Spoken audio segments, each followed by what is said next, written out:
नमस्कार दोस्तों, आप लोगों का फिर से एक बार बोधिसत्व जीके क्लासेस में स्वागत है। और आज मैं फिर से एक नए टॉपिक लेकर आया हूं आप लोगों के सामने। और जो आज का टॉपिक है वो है भारत की प्रमुख झीलें। कौन से राज्य में कौन सी झीलें हैं वो आप लोग इस वीडियो के माध्यम से जानेंगे और अच्छी तरह से समझने की कोशिश करेंगे। तो अब शुरू किया जाए। तो सबसे पहले लद्दाख में कौन कौन सी झील है? तो उलर झील, डल झील, जौनसौर झील। ये कहाँ है? लद्दाख में। उलर झील, डल झील, जौनसौर झील।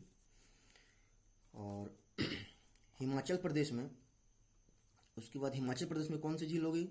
सूरजताल, चंद्रताल, नाको झील और एक रेणुका झील। कौन कौन सी झील होगी हिमाचल प्रदेश में? सूरजताल, चंद्रताल, नाको झील और एक रेणुका झील। अब ये उत्तराखंड में 4 झीलें हैं। सातताल, भीमताल, रूपकुंड, नैनीताल। कौन कौन सी झील होगी? सातताल, भीमताल, रूपकुंड, नैनीताल। अब ये सिक्किम में 2 झीलें हो गई, सोंगमो झील और चो हामू झील। सोंगमो झील और चो लामू झील। सोंगमो झील और चो लामू झील। तो ये असम में हो गया चंदुबी और चपनाला झील। असम में कौन हो गया? चंदुबी और चपनाला झील। मणिपुर में हो गया लोकटक झील। मणिपुर में कौन हो गया? लोकटक झील। उड़ीसा में हो गया चिल्का। आंध्र प्रदेश में हो गया कोलेरू और पुलिकट। आंध्र प्रदेश में हो गया कोलेरू और पुलिकट। तेलंगाना में हो गया 3, हिमायत सागर, ओस्मान सागर, हुसैन सागर। तेलंगाना में हो गया 3, हिमायत सागर, ओस्मान सागर, हुसैन सागर। केरल में हो गया वेम्बनाड, साथलकोट्टा, अष्टमुदी और पेरियार। केरल में कौन कौन सा झील हो गया? वेम्बनाड झील, साथलकोट्टा झील, अष्टमुदी झील और पेरियार झील। महाराष्ट्र में एक हो गया लोनार झील। गुजरात में एक झील हो गया नल सरोवर झील। राजस्थान में हो गया सांभर झील, पुष्कर झील, पंचभद्र झील, देवर झील, नक्की झील और राजसमंद झील। गुजरात में कौन कौन सा झील हो गया? सांभर, पुष्कर, पंचभद्र, देवर और राजसमंद। क्वेश्चन इस तरह पूछ देता है दोस्तों कि अब उत्तर से दक्षिण में राजस्थान की झीलें को जैसे सजाएं, तब जैसे उत्तर से दक्षिण में तो सबसे पहले सांभर हो गया, फिर पंचभद्र हो गया, फिर पुष्कर हो गया, फिर देवहर हो गया, फिर राजसमंद हो गया, फिर नक्की हो गया, फिर राजसमंद हो गया। दक्षिण से उत्तर बोलेगा तो पहले राजसमंद हो गया, फिर नक्की हो गया, फिर पुष्कर हो गया, फिर सांभर हो गया। तो इस प्रकार से आप लोग इस वीडियो को देखेंगे। फिर केरल में अगर आपको बोलेगा दक्षिण से उत्तर तो पहले कौन हो गया? पेरियार हो गया, अष्टमुदी हो गया, साथलकोट्टा हो गया, वेम्बनाड हो गया। और तमिलनाडु में 2 झील कौन कौन है? वीरानाम और चेंबर कम झील। वीरानाम और चेंबर कम झील। सबसे पहले उलर झील भारत की ताजे जल की वृहत्तम झील है। उलर झील ताजे जल की वृहत्तम झील है और जो कि उलर झील झेलम नदी पर निर्मित गोखुर झील का एक उदाहरण है। गोखुर झील का क्या है उदाहरण? अब गोखुर झील कहते किसको हैं तो इसको आप लोग अच्छी तरह से सुन लें।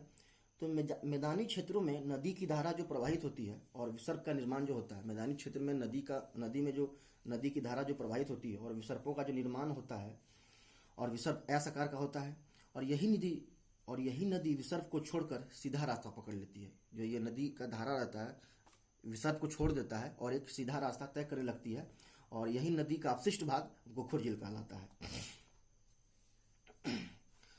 लोकटक झील हो गया। लोकटक झील आपका विश्व में तैरती द्वीपीय झील के रूप में विश्व की सबसे प्रसिद्ध झील है, जो कि केबुल लामजाओ इसी झील में स्थित है। चिल्का झील यह वृहत्तम खारे पानी की झील है भारत का। यहाँ झींगा मछली उत्पादन के लिए बहुत इंपॉर्टेंट है। अब आता है लेगुन झील। लेगुन झील किसको कहते हैं? तो लेगुन किसी विस्तृत जल स्रोत समुद्र या महासागर के किनारे पर बनने वाला एक उथला हुआ जल क्षेत्र होता है। लेगुन क्या होता है कि समुद्र या महासागर के किनारे पर अलग से एक उथला हुआ जल मन किनारे पर होता है, उसी को लेगुन कहते हैं, लेगुन और झील कहते हैं, जो किसी अवरोध या भित्ति के द्वारा तट पर परवाल वलय या भित्ति से घिरा हुआ रहता है और वही समुद्री जल लेगुन बनाता है। पुलिकट कहाँ है आपका? पुलिकट आंध्र प्रदेश तमिलनाडु में ये खारे जल की लेगुन झील है। पुलिकट आपका आंध्र प्रदेश और तमिलनाडु खारे जल की ये झील है। वेम्बनाड झील जो है वो NH47A राष्ट्रीय राजमार्ग वेलिंगटन द्वीप से होकर गुजरता है। वेम्बनाड से ही NH47A राष्ट्रीय राजमार्ग गुजरता है। लोनार झील कहाँ है? तो लोनार झील तो महाराष्ट्र में है। ये ज्वालामुखी या उल्कापात द्वारा निर्मित झील है। फिर रूपकुंड आ जाइए, जो कि उत्तराखंड में है। तो रूपकुंड आपका मध्य हिमालय में स्थित ताज हिल की प्राकृतिक झील है। रूपकुंड का है मध्य हिमालय में स्थित ताज हिल की प्राकृतिक झील है। अब सिक्किम का जो चोल्हामू झील है, सिक्किम का जो चोल्हामू झील है, ये 18,000 फीट पर ऊंचाई पर स्थित है, जो कि तीस्ता में इसका उद्गम होता है। कहाँ होता है? तीस्ता से इसका उद्गम होता है। और ये सात ताल, तो सात ताल कुमायूं प्रखंड में एक झीलों का समूह है जो प्रवासी पक्षी हेतु स्वर्ग है। सात ताल जो कि उत्तराखंड में है। कोलूरू झील आपका जो कर्नाटक में है, वो आंध्र प्रदेश में जो है कोलूरू झील, वो कृष्णा गोदावरी डेल्टा के मध्य ताजा झील है। कोलूरी क्या है? ताजा झील है। और गोविंद बल्लभ पंत सागर सोनभद्र के पिपरी में स्थित है, जो कि 70 वर्ग मील में फैला हुआ यह भारत की सबसे बड़ी कृत्रिम झील है। गोविंद बोलेगा कि भारत की सबसे बड़ी कृत्रिम झील कौन है? तो गोविंद बल्लभ पंत सागर है। तो आप लोग इसको अच्छी तरह से समझेंगे और अच्छी तरह से इसको, इस वीडियो को एक बार दो बार देखेंगे और समझने की कोशिश करेंगे दोस्तों। अब जैसे बोल देगा कि